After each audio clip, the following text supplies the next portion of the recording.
नमस्कार दोस्तों, मैं हूं आपका दोस्त गणेश माली और स्वागत है आप सभी का गणेश माली फाइनेंस की एक और नई वीडियो में। आज का हमारा टॉपिक है mindset with money and mindset without money. जिसके पास पैसा होता है तो उस पर्सन का माइंडसेट कैसा होता है और जिसके पास पैसा नहीं होता है उसका माइंडसेट कैसा होता है, ये आज हम डिटेल में समझने वाले हैं। Rich mindset and poor mindset. दोस्तों, जो भी पर्सन के पास पैसा है उसको हम बोलते हैं कि माइंडसेट विद मनी, वो अपने पैसे को कैसे इन्वेस्ट करना चाहता है। और जिस पर्सन के पास पैसा नहीं होता है तो वो पुअर माइंडसेट होता है, वो डरता है, इन्वेस्टमेंट नहीं करता है। तो आज पहले समझते हैं हमारा कि माइंडसेट विद मनी। जो पर्सन के पास पैसा है, माइंडसेट विद मनी है, वो पर्सन रिस्क टेकिंग एबिलिटी रखता है। वो रिस्क लेने के लिए, छोटे छोटे रिस्क लेने के लिए डरता नहीं है और वो अपनी ग्रोथ चाहता है। मतलब जिसके पास 6 महीने, 8 महीने या 10 महीने तक अपना घर के खर्चे निकाल पाए, इतना अगर अकाउंट में सेविंग है तो वो पर्सन रिस्क ले सकता है। वो अपने करियर में ग्रोथ और रिस्क लेना चाहता है। उसमें से हो सकता है उसकी 2 या 3 या 4 रिस्क फेल भी हो जाए, बट उसमें से एक आधी रिस्क अगर उसकी चल गई तो उसकी किस्मत चमक जाती है। इसीलिए बोलते हैं उसको रिस्क टेकिंग एबिलिटी। वो कैलकुलेशन करके अलग अलग जगह रिस्क लेता है और इन्वेस्टमेंट स्टार्ट करता है। जो पुअर माइंडसेट होता है, माइंडसेट विदाउट मनी, उसको डर लगता है कि उसके पास पैसा ही नहीं है, 10,000 बैंक अकाउंट में पड़े, वो भी अगर मैं चले गए तो मेरा घर का गुजारा कैसे होगा। तो वो हर जगह एक एक रुपया लगाने के लिए भी डरता है और कहीं पे वो पैसा नहीं लगा पाता है। इसलिए उसको लगता है कि मैंने अगर रिस्क लिया तो मेरा पैसा खत्म हो जाएगा, मेरे पास कुछ पैसा नहीं बचा रहेगा। सो उसको हम बोलते हैं कि पुअर माइंडसेट। वो कहीं पे भी इन्वेस्टमेंट या पैसा नहीं लगाता है और कोई रिस्क नहीं लेता है। जो लोग माइंडसेट विद मनी है उनका मोर ग्रोथ होता है। मतलब एक बार उन्होंने इन्वेस्टमेंट स्टार्ट कर दिया या एक बार उन्होंने उनका पैसा लगा दिया तो उनकी ग्रोथ होती है। वो अलग अलग जगह पे पैसा लगाने के बारे में सोचते हैं, अलग अलग इनकम सोर्स ढूंढते हैं। बट जो लोग कहीं पे इन्वेस्टमेंट नहीं करते, अपनी सैलरी पे या जो एक जगह से पैसा आ रहा है उसी पे डिपेंड रहते हैं, तो वो लोगों की ग्रोथ नहीं होती है। उन्होंने जहां से अपना करियर स्टार्ट किया था, जितना पैसा उनके पास इनिशियली था उतना ही पैसा उनके पास बाद में भी रहता है और वो वही के वही रहते हैं। तो उनको कभी भी अपनी ग्रोथ नहीं दिखाई देती है, ना ही उनकी ग्रोथ होती है। अब समझते हैं दोस्तों investment mindset and buying mindset.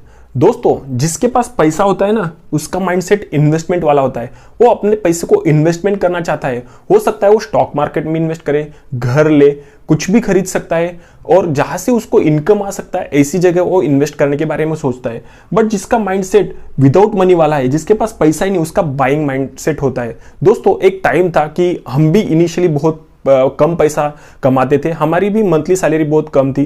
तब हम सोचते थे कि मुझे गाड़ी खरीदना है, बाइक खरीदना है, घूमने जाना है, अच्छे से जूते ले लूं, घर खरीद लूं या तो फिर और अच्छे कपड़े खरीद लूं। बट हम बाइंग के बारे में सोचते थे, तब हमारे पास पैसा नहीं आता था। बट अब अच्छी सी सैलरी आ रही है और एक सेट सैलरी आ रही है, तब हम ये सोचते हैं कि हमारे पैसे को हम कहाँ इन्वेस्ट करें और हम हमारे पैसे से जो जरूरतमंद चीजें हैं जो कि हमें रिक्वायर्ड है, सच में लेनी चाहिए, वही चीजों के बारे में हम सोचते हैं। और आज की डेट में हम हमारे पैसे को कहाँ हम इन्वेस्ट कर सकते हैं, हमारे फ्यूचर के लिए हम कहाँ सेव कर सकते हैं, उसके बारे में सोचते हैं। इसलिए बाइंग माइंडसेट जो होता है वो हमें इच्छाओं को पूरी करने के लिए बोलता है। मतलब हम जब पैसा नहीं रहता है तो हमारी बहुत सारी इच्छाएं होती है कि मैं ये खरीद लूँ, वो खरीद लूँ, यहाँ पे घूमने जाऊँ। बट जब रियल में हमारे पास पैसा आता है तो हम इन्वेस्टमेंट के बारे में सोचते हैं। और आज की डेट में हमने सच में हमारे पहले इन्वेस्टमेंट के बारे में सोचना चाहिए, उसके बाद हमने बाइंग के बारे में सोचना चाहिए। अगर कुछ पैसा उसमें से बचता है तब जाके हमने हमारा बाइंग करना चाहिए। जो भी एक्स्ट्रा चीजें लगती है हमें वो खरीदनी चाहिए। तो दोस्तों, यही एक डिफरेंस होता है कि बाइंग माइंडसेट में और इन्वेस्टमेंट माइंडसेट में। हमारे पास जब पैसा होता है तो हम हमारा माइंडसेट रेडी करते हैं कि हम इन्वेस्ट करें, अच्छा सा ग्रोथ हमारा जनरेट करें, अच्छा हमारा कैपिटल वेल्थ क्रिएट हो। और जब हमारे पास पैसा नहीं रहते तो हम अलग अलग चीजों पे हमारा फोकस जाता है कि हम कौन सी जो चीज हमें मिल नहीं रही है। जब पैसा नहीं रहता तो उन्हीं चीजों को लेने के बारे में हम सोचते हैं और कंटिन्यूसली हम अलग अलग चीजों को बाइंग करके हमारा इन्वेस्टमेंट में से फोकस हट जाता है। तो ये दोनों चीजें होती है कि हमारा माइंडसेट बाइंग माइंडसेट है या हमारा इन्वेस्टमेंट माइंडसेट है। अगर हमारे पास पैसा है तो हम शायद इन्वेस्टमेंट माइंडसेट होना चाहिए, और अगर हमारे पास पैसा नहीं है, विदाउट मनी हम अगर कुछ भी लेना चाहते हैं तो ऑब्वियसली हम कुछ भी बाय नहीं कर पाएंगे, हमारी इच्छाओं को कंप्लीट नहीं कर पाएंगे। अब समझते हैं दोस्तों mindset with money high confidence, mindset without money low confidence. दोस्तों, जिसके पास पैसा है ना, वो मार्केट में, समाज में, हमारे परिवार के बीच में सबसे अच्छा रहता है, सबसे अच्छा अपनी गर्दन ऊंची करके घूमता है। बट जिसके पास पैसा नहीं ना, उसका माइंडसेट, उसका कॉन्फिडेंस बहुत लो रहता है। एक एग्जांपल के साथ समझते हैं। एक कपल रेस्टोरेंट में खाना खाने जाता है और वो पर्सन देखता है कि यहाँ से उसको क्या क्या मेनू ऑर्डर करना है, तो पूरा लिस्ट वो 10 मिनट तक पढ़ता है कि क्या उसको ऑर्डर करना है। तब जाके उसको दिखता है कि ये तो पूरा बहुत ही महंगा रेस्टोरेंट है। तो फाइनली वेटर आता है और वेटर भी वहाँ का, रेस्टोरेंट अच्छा था तो वेटर भी वहाँ का इंग्लिश बोलता है, तो 2 कॉफी ही पी सकता है वहाँ पे। 500 रुपये की एक कॉफी है। उसके जो हालात है, उसका जो बैंक बैलेंस है, उसके हिसाब से वो रेस्टोरेंट बहुत महंगा है। तो वो सोचता है कि मैं यहाँ तो आया हूँ खाना खाने के लिए, बट अभी अगर आया हूं तो खाली हाथ तो नहीं जाऊंगा, कुछ तो खाकर जाना पड़ेगा। इसलिए वो 2 कॉफी ऑर्डर करता है। उसका मन भी नहीं है कॉफी पीने का, फिर भी 2 कॉफी, बिकॉज ऑफ की वो जो वेटर है उसको ये समझना ले कि ये पर्सन गरीब है, इसके पास पैसा नहीं है, उसका माइंडसेट है वो पुअर है करके। बट हम किसी को दिखावे के लिए ये करना बहुत ही गलत है। अगर आपके पास पैसा नहीं है, आपका बजट नहीं है, तो आप उसको बोल दो कि ये रेस्टोरेंट आपका बहुत महंगा है, ये जो भी चीजें यहाँ पे मिल रही है सबसे ज्यादा महंगी है, इससे बेटर कि इतने पैसे में हम पास वाले रेस्टोरेंट में और अच्छे से खाना खा सकते। तो ये होता है कि कॉन्फिडेंस, मतलब दूसरों को दिखावा करने के लिए हम हमारी चीजें, जो चीजों की जरूरत नहीं है वो भी चीजें खरीदते हैं। दूसरा को दिखावा करने के लिए हमारे पास पैसा ना होते हुए भी हम लोन लेके कुछ चीजें खरीदते हैं ताकि दूसरों को अच्छा लगे कि इसके पास कितना पैसा है। तो दोस्तों, माइंडसेट कभी भी पुअर और रिच माइंडसेट होता है तो हमारा कॉन्फिडेंस लेवल भी वहां पे दिखाई देता है। बट जिसका रिच माइंडसेट होता है वो पर्सन अपने लाइफस्टाइल पे नहीं बल्कि अपने इन्वेस्टमेंट पे भरोसा रखता है। नेक्स्ट पॉइंट को समझते हैं दोस्तों, भाड़ में जाओ एटीट्यूड।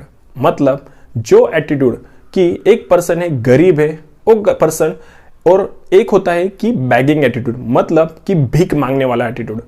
मुझे जो पसंद है वो भाड़ में जाओ एटीट्यूड। बट बैगिंग वाला एटीट्यूड के लोग क्या करते हैं ना, वो लो कॉन्फिडेंस रहते हैं। तो उनको कोई अच्छा पर्सन दिख जाए, कोई पैसे वाला पर्सन दिख जाए तो उसको झुक के बात करेंगे, डर के बात करेंगे। और अगर उनको कोई पावरफुल पर्सन मिल जाए तो उसको वो चरणों में जाके झुक जाते हैं, उनको उनके पैर पकड़ लेते हैं। और इस तरीके से वो बैगिंग एटीट्यूड होता है, मतलब भीख मांगने वाला एटीट्यूड। बस जिसके पास कॉन्फिडेंस होता है, भाड़ में जाओ वाला एटीट्यूड होता है, वो किसी से डरता नहीं है, वो अपने खुद पे भरोसा रखता है, कॉन्फिडेंस रखता है। आपको कोई गरीब बोले तो उसको बोल दो भाड़ में जाओ। आपको कोई बोलता है कि आपके पास पैसा नहीं है, भाड़ में जाओ। क्योंकि आप किसी के दिखावे के लिए अगर इन्वेस्टमेंट कर रहे हो, किसी के दिखावे के लिए अगर जी रहे हो, तो आप खुद डूबे जाओगे, कर्जे में डूबे जाओगे, और दूसरों को क्या चीजें चाहिए उसमें आप भरोसा करोगे। बट आपको खुद में क्या चाहिए उसके ऊपर आपका फोकस नहीं रहेगा। इसलिए कभी भी लाइफ में मेरा फेवरेट एटीट्यूड है, और मैं किसी को बात नहीं करनी, भाड़ में जाओ। किसी को गरीब बोलना है, भाड़ में जाओ। अपने को जो चीजें पसंद है, अपने लाइफस्टाइल को मैं खुद अपने लाइफ से, अपने को जो चाहिए उसी तरीके से जीना चाहिए। अदरवाइज जो अपने साथ नहीं है उनको बोलो भाड़ में जाओ। ये एटीट्यूड कैरी करो, ऑलवेज आपको पॉजिटिव नेचर रहेगा, आप खुद पॉजिटिव रहेंगे। आपके पास जो भी नेगेटिव पर्सन आएगा उसको आप बोल सकते भाड़ में जाओ। अगला पॉइंट है दोस्तों, instant earning. Instant earning, yes, जो लोग पुअर माइंडसेट वाले होते हैं, जिनको मनी अर्निंग के बारे में पता नहीं रहता है, वो लोग सोचते हैं इंस्टेंट अर्निंग। उनको क्या चाहिए, आज बोलो आप जॉब है और आपको 1 मंथ बाद सैलरी आएगी, रेडी है, वो ज्वाइन कर लेंगे। उनको तुरंत पैसा चाहिए रहता है। स्टॉक मार्केट में हो, आज इन्वेस्ट किया, 50% आज ही चाहिए, भाई वेट करना पड़ता है। आपने इन्वेस्ट कर दिया, तुरंत पैसा नहीं आता है, वेट करना पड़ेगा। हर चीज के लिए लंबे समय की जरूरत होती है। बट जो पुअर माइंडसेट वाले लोग होते हैं उनको इंस्टेंट अर्निंग चाहिए रहता है। वो लोग किसी लॉटरी में पैसा लगाएंगे, किसी कैसीनो में पैसा लगाएंगे, और वहां पे इन्वेस्ट करने के लिए वो तुरंत इंस्टेंट अर्निंग के चक्कर में अपना जो भी वेल्थ होता है, जितना भी पैसा उनके पास होता है, वो पूरा खो देते हैं। बट जो लोग रिच माइंडसेट वाले होते हैं वो अगले 2 साल 3 साल तक इन्वेस्ट करेंगे, 5 साल तक इन्वेस्ट करेंगे, उसके बाद वो अर्निंग्स पे भरोसा करते हैं। आप ये पुअर माइंडसेट वाले लोगों को बोलो कि आपको 2 साल तक इन्वेस्ट करना है और आपको अगले 5 साल बाद अच्छे रिटर्न्स आएंगे, तो वहां पे वो बोलते कि इतना साल कौन रुकेगा, इतना टाइम किसके पास है। तो वो लोग इंस्टेंट अर्निंग पे भरोसा रखते हैं। Big return, consistent return. दोस्तों देखो, जब आपको बिग रिटर्न चाहिए, कंसिस्टेंट रिटर्न चाहिए, तो आपको लेट अर्निंग पे भरोसा करना पड़ेगा। यस, लेट अर्निंग मतलब आज आप स्टार्टअप करो, आप 4 साल 5 साल तक इन्वेस्टमेंट करते रहो, कुछ बिजनेस कर रहे हो तो उसको आपको 2 साल 4 साल देना पड़ेगा। उसके बाद लेट अर्निंग पे आपको लेट अर्निंग इनकम आएगा, बट वो कंसिस्टेंट रहेगा, एक कंटिन्यू 20 साल 25 साल तक आता रहेगा।